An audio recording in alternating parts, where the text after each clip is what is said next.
Buenas tardes, mi nombre es Sailin Mandak y voy a presentar la comunicación que he elaborado junto con mi compañero Gianluigi Moscato y mis compañeras Dana Aitub y Ana Cristina Ruiz. La comunicación se denomina Asunción de riesgos en jóvenes migrantes, una revisión de la cuestión. Con respecto al marco conceptual, debo de apuntar que la asunción de riesgos durante la adolescencia y la juventud ha sido ampliamente documentada como parte del desarrollo psicosocial, vinculada a la búsqueda de identidad, autonomía y pertenencia social. No obstante, en el caso de los jóvenes migrantes, estas conductas se ven moduladas por factores contextuales derivados del proceso migratorio, como pueden ser la inestabilidad socioeconómica, el desarraigo, el estrés aculturativo, la discriminación o la ausencia de redes de apoyo sólidas, como ya nos han corroborado autores como Piney y Young en el 2007 o Unger y colaboradores en el 2014. Es por ello que esta comunicación presenta una revisión teórica de corte narrativo sobre los principales hallazgos empíricos relacionados con la asunción de riesgo en jóvenes de origen migrante, con especial atención a estudios desarrollados en contextos europeos y norteamericanos durante la última década. El análisis se estructura en torno a tres dimensiones clave: los tipos de conducta de riesgo, los factores de vulnerabilidad y protección y las limitaciones existentes. Por último, tocaremos unas breves conclusiones. Con respecto a las conductas de riesgo prevalentes, la literatura evidencia que los jóvenes migrantes presentan una mayor exposición a conductas como el consumo de sustancias psicoactivas, la violencia o las prácticas sexuales de riesgo. En el estudio multicéntrico europeo SILNE, que abarcó 6 ciudades europeas, elaborado por Lawrence y colaboradores en el 2016, se identificó que los adolescentes migrantes con redes sociales compuestas mayoritariamente por pares nativos presentaban una probabilidad significativamente mayor de consumo de alcohol y cannabis. Este patrón se vincula a mecanismos de presión grupal e integración social que pueden favorecer la adopción de comportamientos de riesgo como forma de asimilación cultural.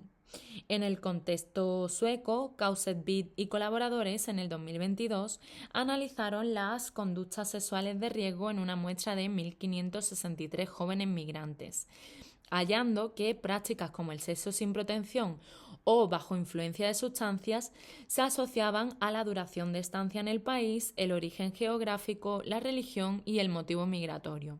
Por ejemplo, el Islam funcionó como un factor de protección, mientras que la migración por motivos laborales o académicos se vinculó con mayores niveles de transacción sexual.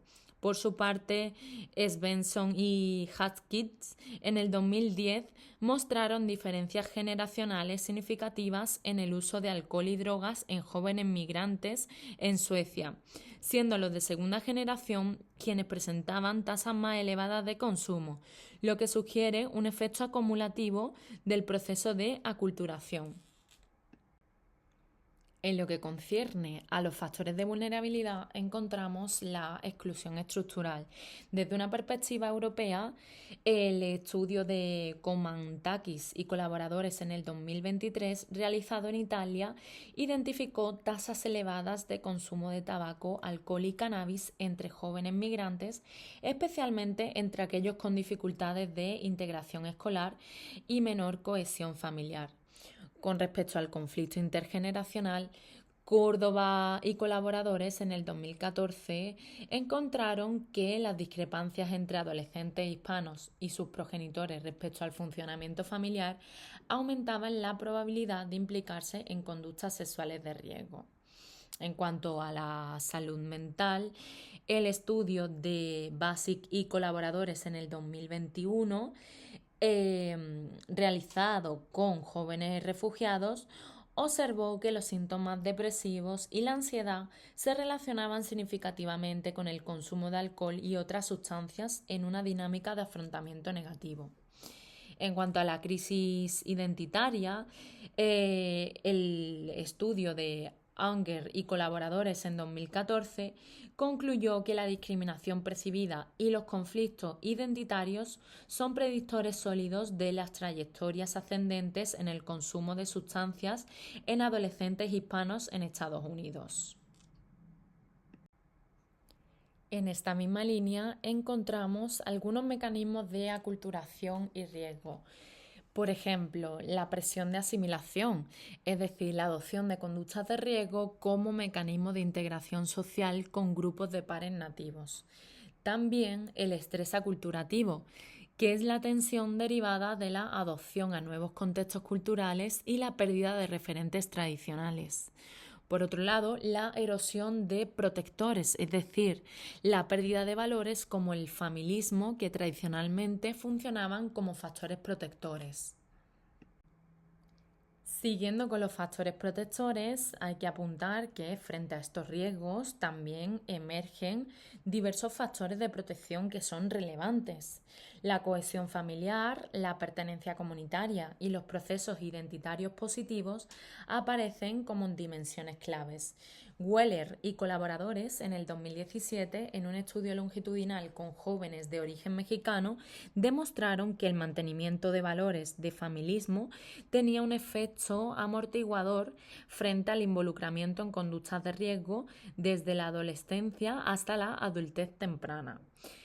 Pini y Ong en 2007 destacaron la importancia de una identidad étnica positiva como recurso para el bienestar psicológico al ofrecer un marco de sentido, pertenencia y autoestima que contribuye a reducir la vulnerabilidad ante la presión del entorno. En consonancia, hay que señalar que pese a la riqueza de los hallazgos, la literatura presenta importantes limitaciones. El primero es la temporalidad, y es que existe un predominio de estudios transversales que dificultan la comprensión de la evolución temporal de los riesgos. Por otro lado, las voces juveniles. Existe una escasa representación de las voces de estos jóvenes con un sesgo hacia estudios cuantitativos que invisibilizan las narrativas subjetivas. Por último, la interseccionalidad, es decir, la ausencia de enfoques interseccionales que consideren simultáneamente el género, la clase, la raza o la orientación sexual como variables estructurantes de la experiencia migrante.